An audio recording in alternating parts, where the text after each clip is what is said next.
Surat first ન્યૂઝમાં આપનું સ્વાગત છે। 1800 કિલોમીટર દૂર ભીંડા નારિયેળ પાણી વેચીને બે ઠગને દબોચાયા। બે મની મ્યુલ ખાતામાં 65 લાખના ટ્રાન્ઝેક્શન થયા હતા। સુરત પોલીસનું ઝારખંડમાં 4 દિવસ ઓપરેશન। સુરત સાયબર ક્રાઇમનું ઝારખંડ સુધી સફળ ઓપરેશન। એપીકે ફ્રોડના બે મની મ્યુલ ઝડપાયા। સુરત તારીખ 7 ઓગસ્ટ સુરત શહેર સાયબર ક્રાઇમ સેલે 10.65 લાખની એપીકે ફાઇલ આધારિત સાયબર છેતરપિંડીનો ભેદ ઉકેલી ઝારખંડના ગિરિડીહ જિલ્લામાંથી બે નાસ્તા ફરતા મની મ્યુલ આરોપીઓની ધરપકડ કરી છે। સુરતથી આશરે 1800 કિલોમીટર દૂર 4 દિવસ સુધી ચાલેલા સઘન ઓપરેશન બાદ આરોપીઓને ઝડપી લેવામાં સફળતા મળી છે।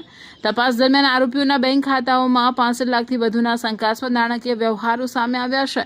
પોલીસ તપાસમાં ખુલ્યું છે કે સાયબર ઠગો વોટ્સએપ અને એસએમએસ મારફતે નકલી એપીકે ફાઇલ મોકલી મોબાઈલનો એક્સેસ મેળવી એસએમએસ ઓટીપી અને બેન્કિંગ વિગતો ચોરી પીડિતોના ખાતામાંથી રકમ ટ્રાન્સફર કરતા હતા। ત્યારબાદ આ રકમ મની મ્યુલના બેંક ખાતાઓમાં જમા કરી એટીએમ અને ચેક મારફતે ઉપાડી લેવામાં આવતી હતી। આ કેસમાં ઝારખંડના ગિરિડીહ જિલ્લાના રૂપલાલ કેઆર મંડલ અને મુકેશ કુમાર મંડલની ધરપકડ કરવામાં આવી છે। બંને આરોપીઓ કમિશનના બદલામાં બેંક ખાતા ઉપલબ્ધ કરાવી સાયબર ગુનાની રકમ ઉપાડીને મુખ્ય સૂત્રધારો સુધી પહોંચાડતા હોવાનું તપાસમાં બહાર આવ્યું છે। નાણાકીય તપાસ દરમિયાન આરોપીઓના એચડીએફસી અને એક્સિસ બેંક ખાતાઓના કુલ 65 લાખથી વધુના શંકાસ્પદ વ્યવહારો સામે આવ્યા। આ ગુનામાં અગાઉ સુરતમાંથી રાજેશ્વર સ્વાઈન અને જિયાઉર રહેમાનની પણ ધરપકડ કરવામાં આવી હતી। હાલ મુખ્ય સૂત્રધારોને સમગ્ર મની ટ્રેલ અંગે વધુ તપાસ ચાલી રહી છે। સાયબર ક્રાઇમ પોલીસે નાગરિકોને અપીલ કરી છે કે અજાણી એપીકે ફાઇલ અથવા લિંક ક્યારેય ઇન્સ્ટોલ ન કરો। ઓટીપી, યુપીઆઈ પિન અને બેન્કિંગ વિગતો કોઈ સાથે શેર ન કરે તેમજ કમિશનની લાલચમાં પોતાનું બેંક ખાતું કે એટીએમ કાર્ડ અન્યને ઉપયોગ માટે ન આપે।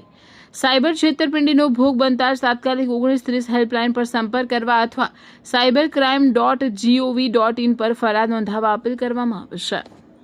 11 મહિના 2025માં એક એપીકે ફાઇલની ફ્રોડ થયેલ હતી, જેમાં જે વિક્ટિમ સાથે 10,65,000 રૂપિયાની ફ્રોડ કરવામાં આવી હતી, જેમાં એમને વોટ્સએપ અને એસએમએસ દ્વારા એક એપીકે ફાઇલ મોકલવામાં આવી હતી અને પછી ફોન હેક કરીને એમના ખાતાથી 10,65,000 રૂપિયાનું ટ્રાન્સફર કરવામાં આવ્યું હતું। તો આ ગુનાના કામે અમે લોકોએ જ્યારે ઓપરેશન મ્યુલ હન્ટ લોન્ચ કરી હતી 12મા મહિનામાં છેલ્લા વર્ષમાં, તો ત્યારે ઓપરેશન મ્યુલ હન્ટ દરમિયાન આ ગુનાનું ડિટેક્શન કરવામાં આવ્યું હતું, જેમાં રાજેશ્વર સ્વાઈન અને ઝિયાઉર રહેમાન કરીને બે આરોપીઓની ધરપકડ કરવામાં આવેલ હતી અને એમની ઇન્ટેરોગેશન મુજબ બે આ કેસમાં જે મની મ્યુલ આરોપીઓ હતા તો એમની ધરપકડ કરવા માટે પછી ટેકનિકલ વર્કઆઉટ ચાલુમાં હતી અને ટેકનિકલ વર્કઆઉટ કરવાથી ખબર પડી કે જે બંને આરોપીઓ છે એ લોકો છેક 1800 કિલોમીટર દૂર ગિરિડીહ ઝારખંડમાં એમનું લોકેશન આવતું હતું। પછી આપણી ટીમ ત્યાં ગઈ અને લગભગ 4 દિવસ સુધી એ લોકોએ અલગ અલગ ભૂમિકા લઈ, અલગ અલગ રોલ લઈ અને હ્યુમન એન્ટ દ્વારા બંને આરોપીઓને શોધીને લોકલ પોલીસની મદદથી, બે પોલીસ સ્ટેશનના પોલીસની મદદથી એક ઓપરેશન કરીને બંને આરોપીઓને ધરપકડ કરી છે। જે બંને આરોપીઓ છે, પહેલાંનું નામ રૂપલાલ મંડલ છે અને બીજાનું નામ મુકેશ મંડલ છે। એ બંને મની મ્યુલ આરોપીઓ છે। સો એપીકે ફાઇલના ફ્રોડમાં જે પૈસા ગયા હતા એ રૂપલાલ મંડલના બે ખાતાઓમાં ગયા હતા અને રૂપલાલ મંડલ પછી આ ખાતાઓમાંથી પૈસા વિડ્રો કરીને મુકેશ મંડલને આપતો હતો।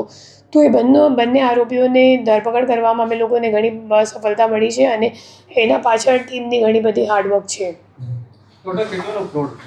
ટોટલ 10,65,000નું આપણી પાસે ફ્રોડ હતું, પણ આપણે એમના ખાતાઓને જોવા જઈએ તો કુલ 75 લાખ રૂપિયાનું ટ્રાન્ઝેક્શન એમના ખાતામાં થયું છે।